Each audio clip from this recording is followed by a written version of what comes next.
Beaucoup d'étudiants ont du mal à étudier efficacement. Ils passent des heures à se pencher sur des manuels et des notes, mais leurs notes ne reflètent pas leurs efforts. Ce problème courant provient de mauvaises habitudes d'études. Les étudiants essaient souvent d'accumuler des informations lors de longues sessions improductives. Ils sont facilement distraits et ont du mal à retenir ce qu'ils ont appris.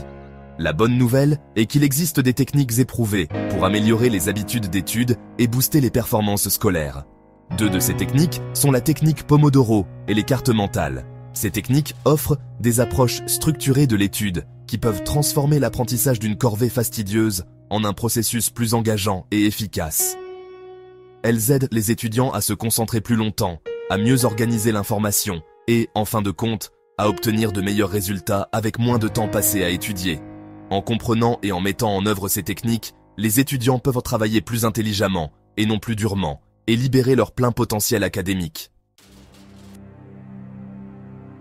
La technique Pomodoro, développée par Francesco Cirillo, est une méthode de gestion du temps qui améliore la concentration et la productivité. Le nom de la technique vient du mot italien pour tomate, inspiré du minuteur de cuisine en forme de tomate utilisé par Cirillo. Le principe de base de la technique Pomodoro est de découper le travail en intervalles, traditionnellement de 25 minutes, séparés par de courtes pauses. Ces intervalles sont appelés Pomodoros. Après chaque 4 Pomodoros, une pause plus longue de 15 à 20 minutes est prise. Ce modèle structuré de travail et de pause combat la fatigue mentale et maintient la concentration sur de longues périodes. La technique Pomodoro ne consiste pas seulement à gérer le temps. Il s'agit de gérer l'attention et de travailler avec le temps, et non contre lui. La technique Pomodoro offre de nombreux avantages pour les étudiants. Premièrement, elle améliore la concentration. Les courts intervalles chronométrés créent un sentiment d'urgence qui aide à maintenir la concentration et à minimiser les distractions. Savoir qu'une pause arrive permet aux étudiants de traverser leur session d'études avec plus d'intensité. Deuxièmement, la technique Pomodoro prévient l'épuisement professionnel.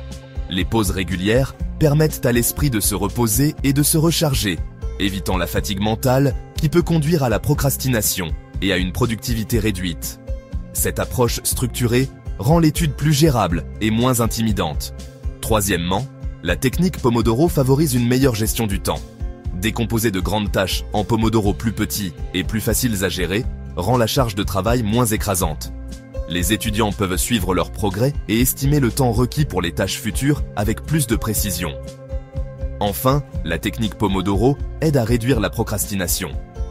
Les heures de début et de fin clairement définies de chaque Pomodoro créent un sentiment d'engagement, ce qui facilite le démarrage et le maintien sur la bonne voie. La mise en œuvre de la technique Pomodoro est simple. D'abord, choisissez une tâche. Sélectionnez le matériel d'étude sur lequel vous souhaitez vous concentrer. Ensuite, réglez une minuterie sur 25 minutes. Utilisez une minuterie, un téléphone ou une application Pomodoro en ligne. Puis, travaillez sur la tâche jusqu'à ce que la minuterie sonne. Accordez toute votre attention à la tâche à accomplir. Après cela, prenez une pause de 5 minutes. Éloignez-vous de vos études. Étirez-vous, déplacez-vous ou adonnez-vous à une activité relaxante. Répétez ces étapes 4 fois. Terminez 4 Pomodoro avant de prendre une pause plus longue. Enfin, prenez une pause plus longue de 15 à 22 minutes. Permettez-vous de vous désengager complètement de vos études avant de commencer la série suivante de Pomodoros. La technique Pomodoro est adaptable aux préférences individuelles. Certains étudiants peuvent trouver que des intervalles de 25 minutes fonctionnent mieux, tandis que d'autres peuvent préférer des sessions légèrement plus longues ou plus courtes. La clé est d'expérimenter et de trouver ce qui fonctionne le mieux pour vous. Section 5. Introduction aux cartes mentales. Une carte mentale est une technique de brainstorming visuel qui aide à organiser et à mémoriser des informations. C'est un outil puissant pour les étudiants car il exploite la capacité naturelle du cerveau à traiter l'information visuelle plus efficacement que le texte seul. Une carte mentale est un diagramme qui commence par une idée ou un concept central, représenté par une image ou un mot-clé. Des branches rayonnent vers l'extérieur à partir de l'idée centrale, chacune représentant un sous-thème ou un concept connexe. Ces branches sont ensuite divisées en sous-branches, créant une structure hiérarchique qui représente visuellement les relations entre les idées. Les cartes mentales utilisent des couleurs, des images et des mots-clés pour stimuler le cerveau et améliorer la rétention d'informations. Elles sont particulièrement utiles pour les apprenants visuels qui ont du mal avec les méthodes traditionnelles de prise de notes linéaires. Section 6. Avantages des cartes mentales. Les cartes mentales offrent plusieurs avantages aux étudiants. Premièrement, elles améliorent la compréhension et la mémoire. La nature visuelle des cartes mentales aide les étudiants à voir plus clairement les liens entre les idées, ce qui conduit à une compréhension plus approfondie du sujet. L'utilisation de couleurs, d'images et de mots-clés crée de fortes associations visuelles qui aident au rappel de la mémoire. Deuxièmement, les cartes mentales améliorent l'organisation et la planification. La structure hiérarchique des cartes mentales aide les étudiants à décomposer des sujets complexes en parties plus petites et plus faciles à gérer. Cette approche organisée facilite la planification des dissertations, des présentations et des sessions d'études. Troisièmement, les cartes mentales encouragent l'apprentissage actif. La création d'une carte mentale est un processus actif qui exige des étudiants qu'ils s'engagent avec le matériel, qu'ils réfléchissent de manière critique aux relations entre les idées et qu'ils synthétisent l'information. Cet engagement actif conduit à une meilleure rétention de l'information par rapport aux méthodes d'apprentissage passif, comme la lecture ou le surlignage. Section 7. Créer une carte mentale. Créer une carte mentale est un processus simple. Commencez par l'idée centrale. Écrivez ou dessinez le sujet principal au centre d'une page vierge. Ensuite, ajoutez les branches principales. Dessinez des lignes épaisses rayonnant vers l'extérieur à partir de l'idée centrale, chacune représentant un sous-thème majeur. Puis, ajoutez des sous-branches. Dessinez des lignes plus fines, se ramifiant à partir des branches principales, représentant des détails, des faits ou des exemples à l'appui. Utilisez des mots-clés et des images. Étiquetez chaque branche et sous-branche avec des mots-clés concis ou des images qui représentent l'idée. Utilisez des couleurs et des formes. Utilisez différentes couleurs pour différentes branches ou pour mettre en évidence des informations importantes. Utilisez des formes pour regrouper des idées connexes. Il existe divers logiciels de cartes mentales disponibles, mais un simple stylo et du papier fonctionnent tout aussi bien. La clé est d'être créatif et d'utiliser tous les éléments visuels qui vous aident à mieux comprendre et à mémoriser l'information.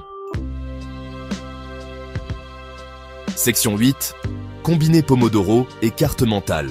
La technique Pomodoro et les cartes mentales se complètent parfaitement. La combinaison de ces deux techniques peut créer une puissante synergie qui maximise l'efficacité de l'étude. Voici comment les combiner. Premièrement, la planification. Utilisez les cartes mentales pour décomposer une grande session d'études en sujets ou sous-sujets plus petits. Chaque branche de la carte mentale peut représenter une session Pomodoro. Ensuite, la concentration. Pendant un Pomodoro, concentrez-vous sur une branche de la carte mentale. Utilisez les 25 minutes pour comprendre, résumer et créer des représentations visuelles de l'information. Puis, les pauses. Pendant les pauses, revoyez les branches précédentes de la carte mentale ou préparez-vous pour la suivante. Les courtes pauses permettent de réfléchir à l'information et d'établir des liens. Enfin, la révision. Après avoir terminé une série de Pomodoro, revoyez toute la carte mentale. Cela renforce les liens entre les idées et aide à consolider l'information dans la mémoire à long terme. En combinant ces techniques, les étudiants peuvent créer des sessions d'études ciblées qui sont plus engageantes, productives et propices à la rétention à long terme. Section 9. Conclusion. Étudier plus intelligemment, pas plus durement. La technique Pomodoro et les cartes mentales sont des outils puissants qui peuvent transformer la façon dont les étudiants abordent leurs études. Ces techniques offrent des approches structurées pour gérer le temps, améliorer la concentration, organiser l'information et améliorer la rétention de la mémoire.